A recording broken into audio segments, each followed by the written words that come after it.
ಮಾತನ್ನ ಕೇಳಿಲ್ವಾ? ನಿನ್ನ ಮನಸ್ಸು ನನ್ನ ಮಾತನ್ನ ಕೇಳಿಲ್ವಾ? ಸ್ಲಿಪ್ ಆಯ್ತೀಯಾ? ದೇವ್ರ ಮಾತನ್ನ ಬಿಟ್ಟು ಸ್ಲಿಪ್ ಆಯ್ತಾ? ದೇವ್ರ ಮಾತಿಗೆ ತಿರ್ಗಲ್ವಾ? ತಿರುಗಲಿಲ್ಲ ಅಂದ್ರೆ ಭಯಂಕರವಾದ ರೀತಿಯಲ್ಲಿ ಕಟ್ ಮಾಡಿ ಎಸಿತಾರೆ. ಅರ್ಥ ಮಾಡ್ಕೊಳ್ಳೋದಕ್ಕೆ ಕಷ್ಟಪಡಿ, ಕಟ್ ಮಾಡಿ ಎಸಿತಾರೆ.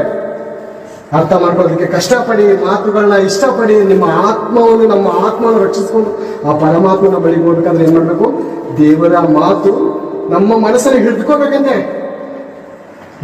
ಆತನ ಮಾತು ಏನಾಗಿದೆ? ನಮ್ಗೆ ದಾರಿಗೆ ದೀಪ, ಬಾಳಿಗೆ ಬೆಳಕು. ಯಾರು ಪ್ರಪಂಚದಲ್ಲಿ ದೇವರ ಇಂಥ ಅದ್ಭುತವಾದಂಥ ಮಾತುಗಳು, ಸತ್ಯವೇದ ಗ್ರಂಥದಿಂದ ಬಂದಂಥ ಮಾತುಗಳು ಪ್ರಪಂಚದಲ್ಲಿ ಯಾವ್ದಾದ್ರು ಫಿಲಂ ಟಾಕೀಸ್ ನೋಡ್ತೀರಾ?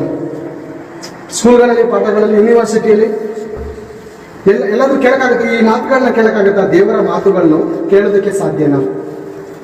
ಎಷ್ಟು ಸಭೆ ನಡೀತಾ ಇದೆ ಇವತ್ತು ಭಾನುವಾರ, ಎಷ್ಟು ಲಕ್ಷ ಜನ ಬೋಧಕರು ವಾಕ್ಯ